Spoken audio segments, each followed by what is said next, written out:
Hello, Hugh here. I'm just doing a run through of Warsim. Give me a sec, disable the music. Okay, so this is Warsim 628. So we're two versions away from the big 630. I do have something planned for that. For version 6.3.0, if everything goes to plan, I will be releasing the interfaction relations update, which is going to be a doozy. It's basically going to mean that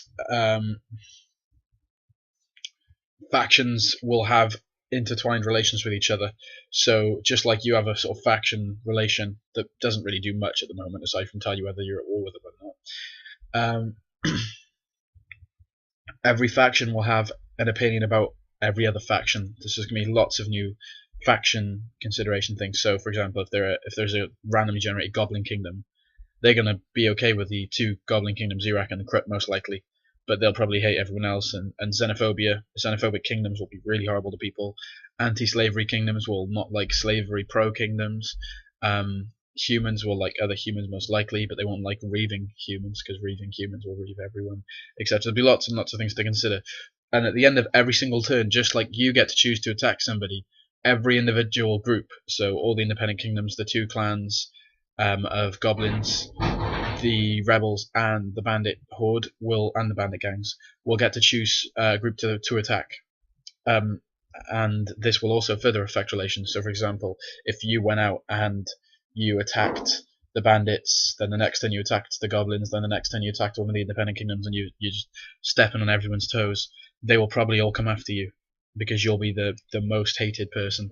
And if you have alliances as well, your allies will dislike your enemies for being enemies of yours, and may attack them based on the premise that they are enemies of yours. And if they recently attack you, the ally will consider it even more so. So alliances becomes more important, but I will probably code something to make them harder to get.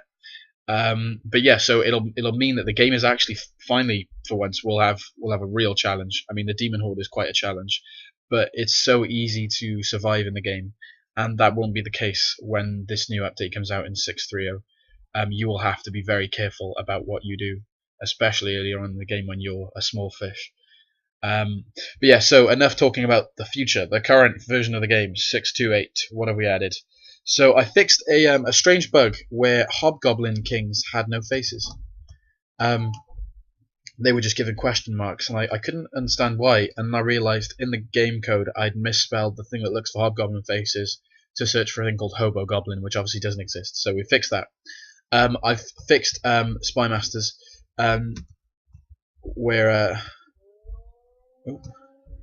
let's have a look. Here we go. Where the thing to fire a spymaster was the first option, but for everything else it's number 2.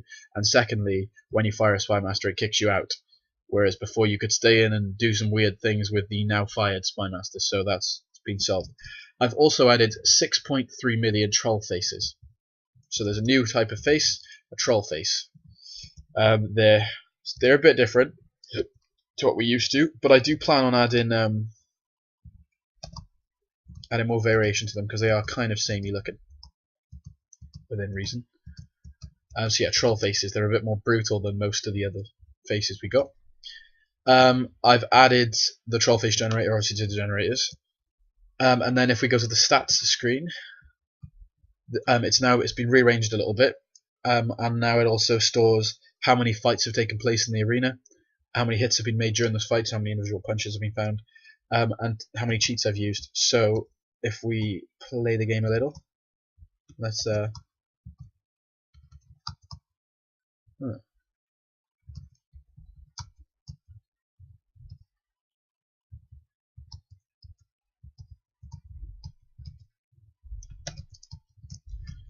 okay, and let's skip a turn, skip a second turn, and let's go back and check those stats out.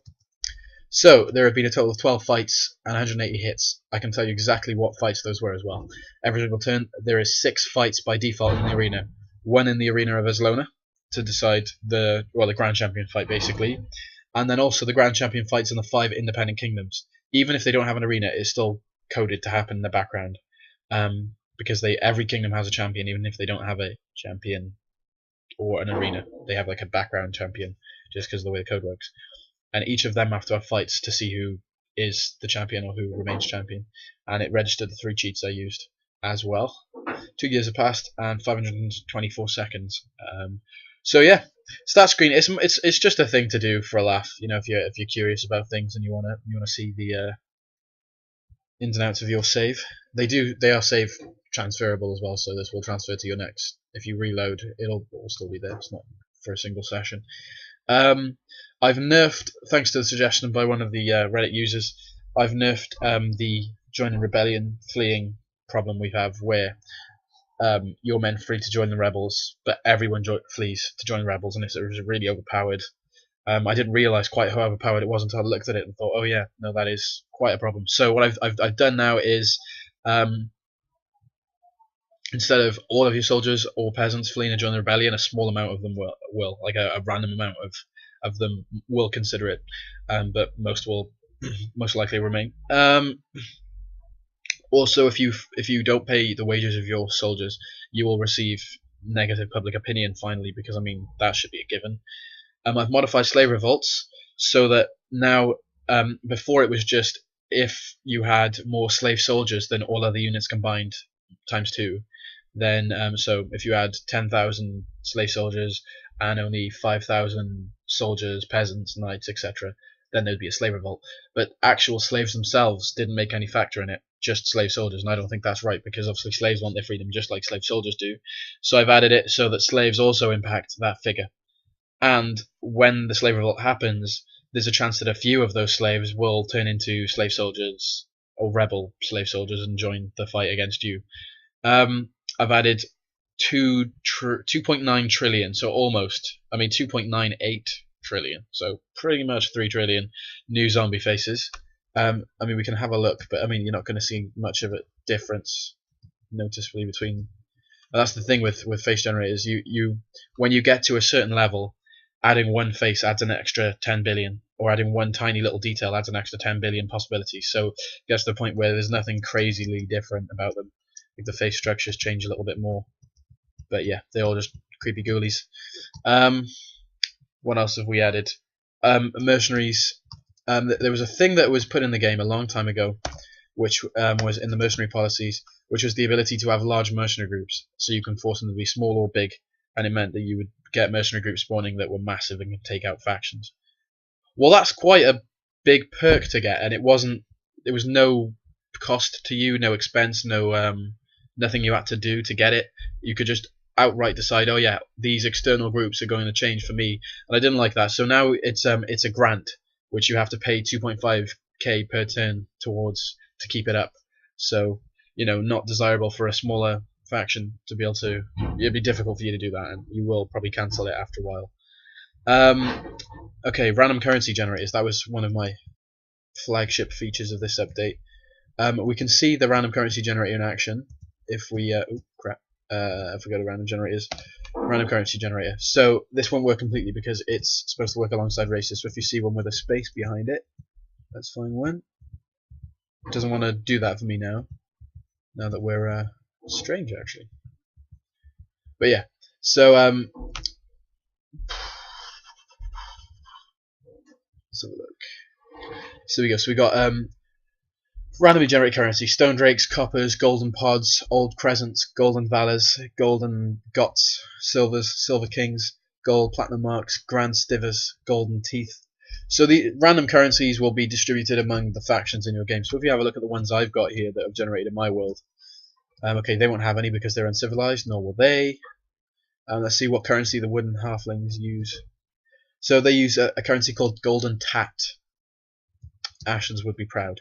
And what about these guys? They use coppers instead of gold. The rock wereworms. Wow. And finally, stone shekels, the masked sorcerers. So yeah, so there are a few random generated currencies, and then one of the bigger things I've added as well. So the currencies don't really do anything at the moment, by the way. There is plans to add more of an economical side of things, where currencies you'll have one currency that's worth, you know, 2.5 of your currency, and other currencies that are worth like 0.01 based on economies and things like that. But I'm not going to do that for a while because economics gives me a headache. And finally, human faces. So As I said, lots of changes to the face generators are happening a lot at the moment. Well, this is a pretty big one, the biggest update of any generator ever, actually, in one of my games. So if we have a look, I mean, again, it's going to be one of those not super noticeable things, but there are now 6.4 trillion new human faces. So that's pretty much the same as all other face generators combined, and then some. I think this is quite a huge update for the human faces. So they're just even more different, even more variable. So yeah, that is Warsim 6.2.8, I think. So we've got 2 more versions until the big 6.3.0. I've got plans for what's going to be coming tomorrow. I won't reveal that. It's nothing big. But 6.3.0 is going to be a headache of an update for me. It's going to be a big work. But I want to get, it'll be a big game changer. And I think the routine I'm going to get into now is every 10 updates is going to be a huge feature. And then the next 9 following that are going to be tweaks and additions to that, as well as some extra things. Then a big, huge update and blah, blah, blah, as we move on. But the way it works is obviously the game goes up by 0.01 every update, which means as it stands, there are still 482 updates before the game hits full release. And I mean, at a rate of a release per day, that's still over a year. So I'm happy with that, because there's a hell of a lot of work to be done to this game. So thanks for watching. I will be releasing this. Save games are, let's have a look. I don't know if they're compatible or not. I'll tell you when I have a look at the changelog. I mean, they shouldn't be. No, change games will not be compatible. But if you have any trouble with it, give me a bell and I can try and update your save game. But you'll have to let me know from which version it was from. So, thanks for watching. Download will be in the description of this video and will be on the sidebar of the subreddit. Comment, send me any messages or questions and ideas you have about the game, because I love to hear them and I always get back. So, thank you. Catch you next time.